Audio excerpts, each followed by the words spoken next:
Good evening friends. तो आज हम नया चैप्टर स्टार्ट करने वाले हैं, that will be matrices. So basically matrix is all about arranging data sets और वैल्यूज इन अ रो और कॉलम और इन अ टेबुलर फॉर्म।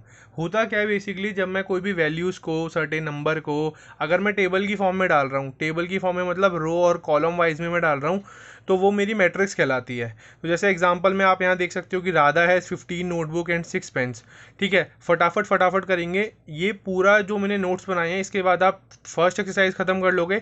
सेकंड एक्सरसाइज में भी मोस्टली क्वेश्चन हो जाएंगे, मैट्रिक्स मल्टीप्लिकेशन रह जाएगा, वो हम पार्ट 2 इसके जो मैट्रिक्स का मैं पार्ट 2 बनाऊंगा उसमें करेंगे। सो बिफोर मैट्रिक्स मल्टीप्लिकेशन मतलब 3.2 तक आपका हो जाएगा। एक दो क्वेश्चन नहीं होंगे जिसमें मैट्रिक्स मल्टीप्लिकेशन इन्वॉल्व होगी, वो हम नेक्स्ट उसमें वीडियो लेक्चर में करेंगे। तो फोकस होकर ध्यान दीजिएगा, सब कुछ समझ आएगा आपको। तो जैसे एग्जांपल है, Radha has 15 notebook and 6 pens, Rahul has 10 notebook and 2 pens, Prem has 13 notebook and 5 pens. ये तीन चीज़ें थी। अब मैं अगर इसको रीअरेंज करूँ टेबुलर फॉर्म में, तो जैसे इधर देखो, राधा राहुल प्रेम इधर लिख दिया, नोटबुक और पेन इधर लिख दिया। तो राधा के पास कितनी नोटबुक थी और कितने पेन थे? 15 6, तो यहाँ 15 6, 10 2, 10 2, 13 5, 13 5।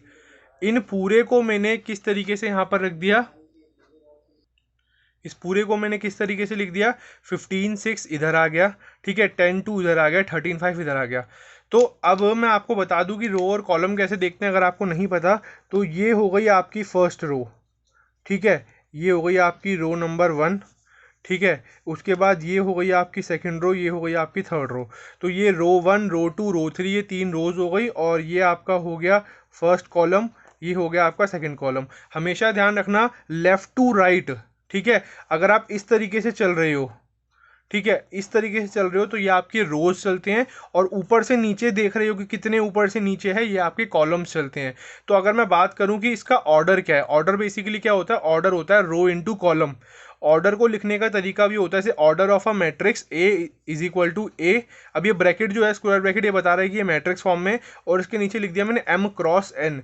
एम क्रॉस एन बेसिकली क्या बताता है, ध्यान देना, एम बताता है नंबर ऑफ रोज, कि रोज कितनी है, रोज मतलब ये हो गई 1 2 3, और एन बताता है आपका नंबर ऑफ कॉलम। तो सबसे पहले बताइए इसका जो ऑर्डर है वो क्या हो जाएगा, 3x2। 3x2 कैसे, तीन रो हो गई, कैसे है तीन row, first row, second row, third row. ठीक है, और क्रॉस 2 कॉलम दूसरी बारी में आता है, तो फर्स्ट कॉलम और सेकंड कॉलम, तो 3 हो गई रोज, 2 हो गई कॉलम, दोनों को कर दिया। और अच्छा, नंबर ऑफ एलिमेंट्स अगर पूछ लो, आपको पूछ लेंगे कि इस मैट्रिक्स के अंदर अभी कितने एलिमेंट दिख रहे हैं आपको, ये जो मैंने ब्रैकेट लगाया है, इस ब्रैकेट के अंदर 6 एलिमेंट्स है। तो 6 एलिमेंट्स है, तो पता कैसे चलेगा कि कितने एलिमेंट है, तो मैं ऑर्डर को मल्टीप्लाई करके, जैसे ऑर्डर क्या है, एम क्रॉस एन, मतलब रो इंटू कॉलम, 3 2 जा 6। तो रो को और कॉलम को जब मैं इंटू करा दूंगा, तो जो नंबर निकल के आएंगे, तो 3 इंटू 2 कितना आ गया मेरा, 6 आ गया। तो 6 क्या हो गए, नंबर ऑफ एलिमेंट्स हो गए। ठीक है। इसके बाद तो स्टार्टिंग में थोड़ा बहुत जो कन्फ्यूजन होगी होगी, उसके बाद कुछ भी नहीं है इस पूरे चैप्टर में लास्ट तक भी। जैसे कि एक और एग्जांपल यहाँ दे दिया है मैंने, मैट्रिक्स के अंदर मैंने 6 नंबर लिख दिए, 1 2 3 4 5 6। तो देखो यहाँ लिखा भी हुआ है मैंने, रो 1 हो गई ये वाली, ये फर्स्ट रो है पूरी, 1 2 3 वाली फर्स्ट रो, 4 5 6 वाली ये हो गई सेकंड रो। तो रो हमेशा इस तरीके से चलती है, हॉरिजॉन्टली देखते हैं रो को।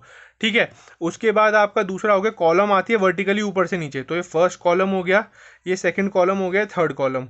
ऑर्डर हमेशा स्क्वायर ब्रैकेट के बाहर कोने में लिखा जाता है, छोटा सा एम क्रॉस एन की फॉर्म में। तो रो कितनी हो गई, 1 और 2, तो 2 क्रॉस, और कॉलम कितनी हो गई ऊपर से नीचे 3, तो 2 क्रॉस 3, ये हो गए रो इनटू कॉलम। कितने एलिमेंट्स होंगे मैट्रिक्स के अंदर कैसे पता चल जाएगा, number of elements in a matrix is equal to M into N.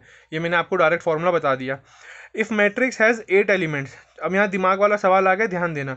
If matrix has 8 element, अब इन्होंने क्या बोल दिया कि मैट्रिक्स के अंदर ना 8 एलिमेंट है। जैसे इस मैट्रिक्स के अंदर 6 एलिमेंट है, वैसे एक मैट्रिक्स के अंदर 8 एलिमेंट है, तो उसके पॉसिबल ऑर्डर क्या क्या हो सकते हैं। ऑर्डर मतलब ये एम क्रॉस एन किस किस फॉर्म में हो सकते हैं। तो आपको क्या पता है, आपको ये पता है कि ऑर्डर होने के लिए एम क्रॉस एन की इंटू कराने पे मेरे पास नंबर 8 आना चाहिए, क्योंकि एलिमेंट्स कितने हैं, 8 है। तो मेरे पास ऑर्डर हो सकता है 2 क्रॉस 4, 2 रो 4 कॉलम, 4 रो 2 कॉलम, क्योंकि 4 2 जा भी 8 होता है, 2 4 जा भी 8 होता है। 1 क्रॉस 8, 1 रो 8 कॉलम, और 8 रो 1 कॉलम। ये चारों मोस्ट पॉसिबल वेज हैं एम क्रॉस एन। पहले हमेशा रो लिखा जाता है, क्रॉस के बाद आपका कॉलम लिखा जाता है। तो 8 एलिमेंट्स है, तो कितने पॉसिबल ऑर्डर हो सकते हैं, 4 पॉसिबल ऑर्डर हो सकते हैं। कौन कौन से, 2 क्रॉस 4, 4 क्रॉस 2, 1 क्रॉस 8, 8 क्रॉस 1। उसके बाद नेक्स्ट आपका आता है, फटाफट देखते हुए चलना, इजी चीज़ें हैं, ज़्यादा डिफिकल्ट है नहीं, ठीक है। एनसीईआरटी के लेवल पे ज़्यादा डिफिकल्ट, थर्ड और फोर्थ दोनों चैप्टर इजी हैं, कुछ ज़्यादा डिफिकल्ट आएगा नहीं। तो कंस्ट्रक्ट 3x2 मैट्रिक्स, 3x2 की मैट्रिक्स कंस्ट्रक्ट करनी है। वो एलिमेंट्स आर गिवन बाय, देखो फॉर्मूला दे दिया है, ए आई जे, आई मतलब रो, जे मतलब कॉलम, एम एन आ जाए, आई जे आ जाए, ए बी आ जाए, सी डी आ जाए, कुछ भी आ जाए, ए के साथ जो छोटा सा सब्सक्रिप्ट आएगा, आई बता पहला नंबर बताएगा रो, दूसरा नंबर बताएगा कॉलम। तो इज इक्वल टू 1/2 मॉड के अंदर आ गया। मॉड फंक्शन का मतलब पता ही होगा आपको कि हर नेगेटिव वैल्यू को पॉजिटिव कर देगा। मॉड के अंदर आ गया आई माइनस 3j, ठीक है। और आपको 3x2 की मैट्रिक्स बनानी है। तो 3x2 की मैट्रिक्स का मतलब हो गया कि 3 2 जा 6, टोटल एलिमेंट्स कितने निकलेंगे, 6 एलिमेंट निकलेंगे। पहले 3 लिखा हुआ है तो 3 रोज आएंगी, और बाद में क्रॉस 2 है तो 2 कॉलम आएंगे। तो कुछ मैंने ना बेसिक स्ट्रक्चर तैयार करा है, खुद सोच के देखना 2 मिनट के लिए। ऐसी ही तो बनेगी मैट्रिक्स, A11 A12 21 22 31 32। कैसे, देखो ये पहला एलिमेंट है मैट्रिक्स का, तो A11, यहाँ पर ये रो भी पहली है, कॉलम भी पहली है। इस तरीके से अगर आप ध्यान से देखेंगे, A11 का मतलब क्या, फर्स्ट रो, हाँ फर्स्ट रो है, कॉलम भी ऊपर से देखोगे तो फर्स्ट कॉलम, तो first row first column A11, ठीक है। उसके बाद A12, A12 रो तो अभी भी पहली ही चल रही है, रो तो अभी भी फर्स्ट ही चल रही है, लेकिन ऊपर से नीचे देखूंगा तो कॉलम कौन सा आ गया, दूसरा आ गया। तो ये क्या हो गया आपका A12। उसके बाद नेक्स्ट में चलेंगे, नीचे आ गया मैं, नीचे अब रो नहीं चेंज हो गई है, तो जो पहले रो आएगी वो 2, लेकिन कॉलम ऊपर से देखूंगा तो 1, तो A21। फिर A22, क्योंकि अगर इस एलिमेंट को मैं देख रहा हूँ, ध्यान से देखिए इसको, इस एलिमेंट के लिए रो क्या आएगा 2, ऊपर से देखूंगा कॉलम क्या आएगा 2, तो A22। वैसे ही तीसरे को देखूंगा तो यहाँ के लिए देखूंगा तो रो कौन सी आ जाएगी, तीसरी, ऊपर से देखूंगा कॉलम पहला, फिर ये तीसरी रो, और ऊपर से देखूंगा दूसरा कॉलम।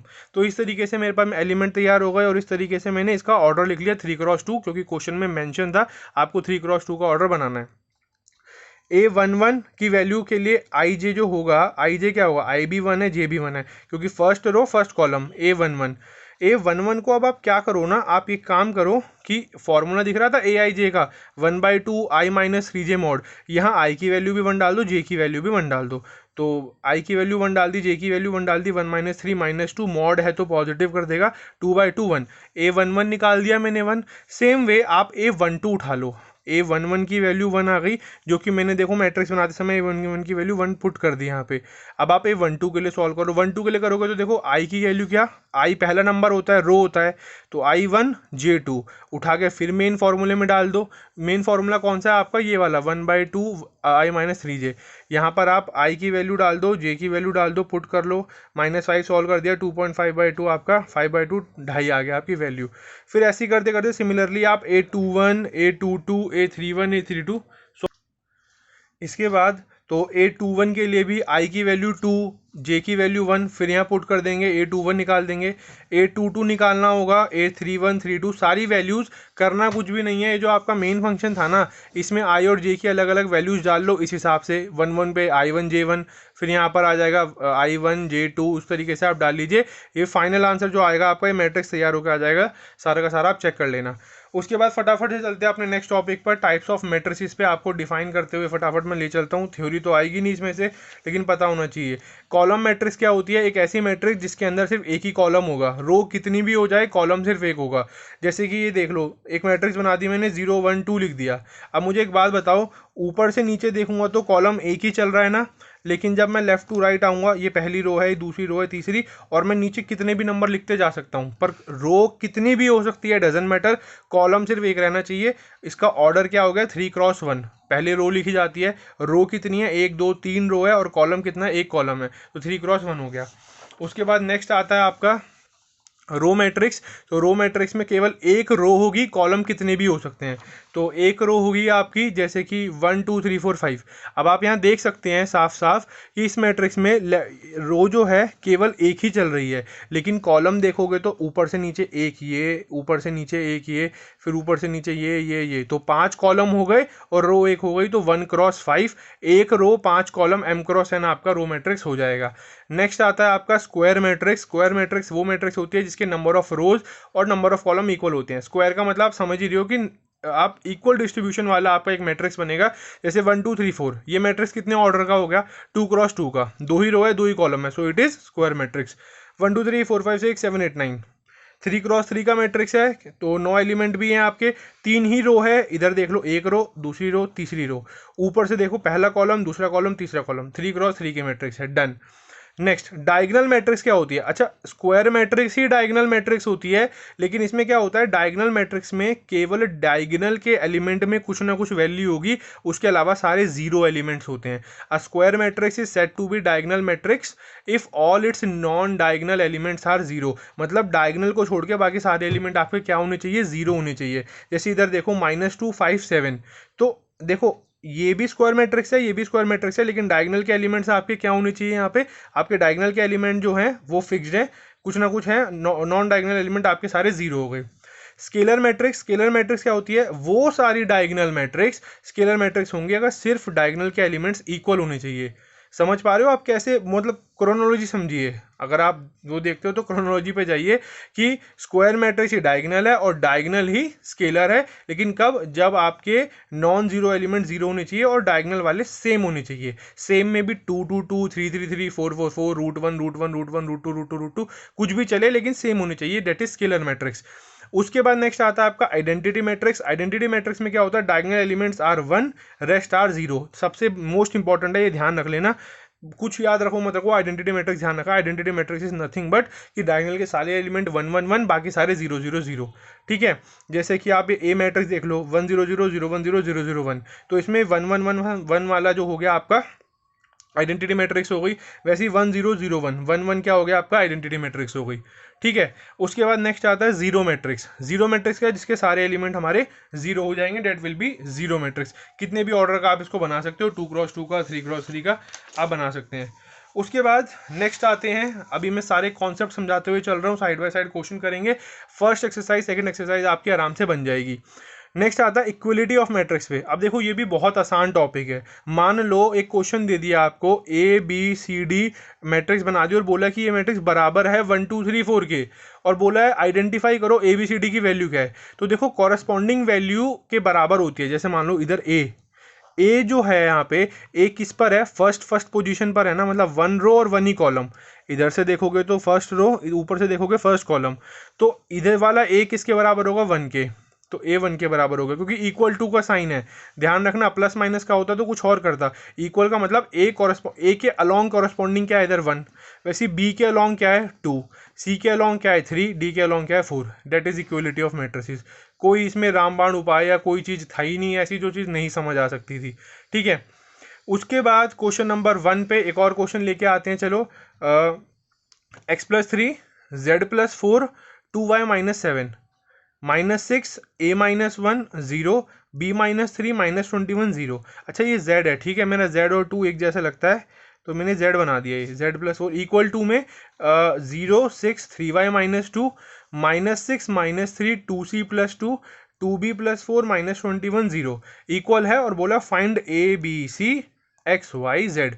चलो भाई ढूंढो, अब ढूंढने के लिए कहीं जाना नहीं है, यहीं पे मिल जाएगा। कैसे, equality of matrix, equal to का साइन है ना, अच्छा x+3 है, किससे इक्वेट कराओगे, इसके कॉरेस्पॉन्डिंग इक्वल टू में क्या है 0, तो x+3 हो गया 0 के बराबर, x की वैल्यू हो गई -3। सेम चीज b-3 को किससे इक्वेट कराओगे, 2b+4 से, तो b-3 को 2b+4 से कराया, b की वैल्यू आ गई -7। ये बताने वाली चीज़ है ही नहीं, बहुत ईजी चीज़ है, समझने की कोशिश करो बस। c की वैल्यू, अब c को ढूंढो पहले, तो c कहाँ है, सी है आपका, ये रहा, इधर का 2c+2, इधर का 2c+2 किससे इक्वेट होगा 0 से, 2c+2 को 0 से इक्वेट कराओगे, देख लेना आपका c की वैल्यू -1 आ जाएगी। वैसे ही z+4 इधर का किससे इक्वेट होगा 6 से, तो यहाँ पे z की वैल्यू 2 आ जाएगी, और कॉरेस्पॉन्डिंग वैल्यू को आप इक्वेट करके सॉल्व कर लेना, आंसर आ जाएगा। मैंने 2-3 वैल्यू निकाल के दे दी है, क्योंकि ये जो छोटे छोटे आसान टॉपिक है हम फटाफट करके आगे बढ़ सकते हैं। ठीक है, उसके बाद टेस्ट करने के लिए एक क्वेश्चन डाल दिया है, find A B C D from the equation, जैसे कि a-b। अब देखो ये क्वेश्चन है, अब यहाँ ना कंफ्यूज नहीं होना है, एक चीज़ मैं पहले बता रहा हूँ क्यों कंफ्यूज नहीं होना, क्योंकि a-b ये जो पूरी वैल्यू है a-b इक्वेट है तो किससे बराबर है -1 से। इक्वेशन सॉल्व करनी तो आपने शायद सीखी होगी 7th 8th 9th 10th class में, छोटी क्लास में, कि वो सब्स्टिट्यूशन क्रॉस मल्टीप्लिकेशन एलिमिनेशन वाला। a-b इसके बराबर है, 2a माइनस बी वाली टर्म किसके बराबर है, जीरो के, तो 2a माइनस बी वाली टर्म जीरो के। दो इक्वेशन दो वेरिएबल सॉल्व करके निकाल सकते हो, ठीक है, डन। उसके बाद 2a plus C is equal to 5, सारी इक्वेशन बना के दे दी मैंने, 2a plus C is equal to 5, ये भी हो गया। अब a यहाँ से निकल चुका होगा तो c निकल जाएगा, वैसे 3c प्लस डी को 13 से इक्वेट कर देना, d भी आ जाएगा। तो ये सारी की सारी चीज़ें फटाफट करते चलना, और होपफुली मुझे पता है आप लोग जितने भी ढंग से और अच्छे से मन लगा के जो करता है वो इंसान कर लेता है पूरा। अब जो नहीं करता तो वो फिर नहीं करेगा, इतना तो मुझे भरोसा है ही। चलिए, पर लेकिन करने वालों की संख्या ज़्यादा है, इसलिए मैं कंटिन्यूसली कोशिश करता हूँ कि आप लोगों के सामने वीडियो लाता रहूँ, ताकि आप लोगों की पढ़ाई जो है सफ़र ना करे। अगर एक भी बच्चा पढ़ता है, एक भी चीज़ करता है, तो इससे अच्छी चीज़ कुछ हो ही नहीं सकती है।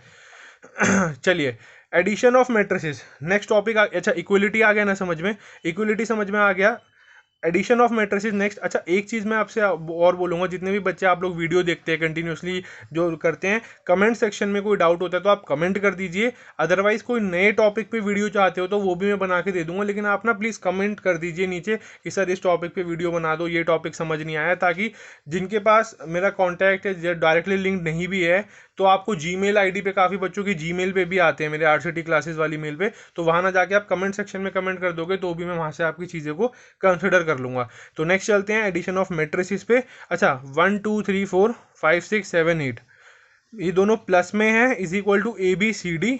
तो बोला ए बी सी डी की वैल्यू बताओ। अच्छा देखो, प्लस भी ना एक जैसी मैट्रिक्स में ही होता है।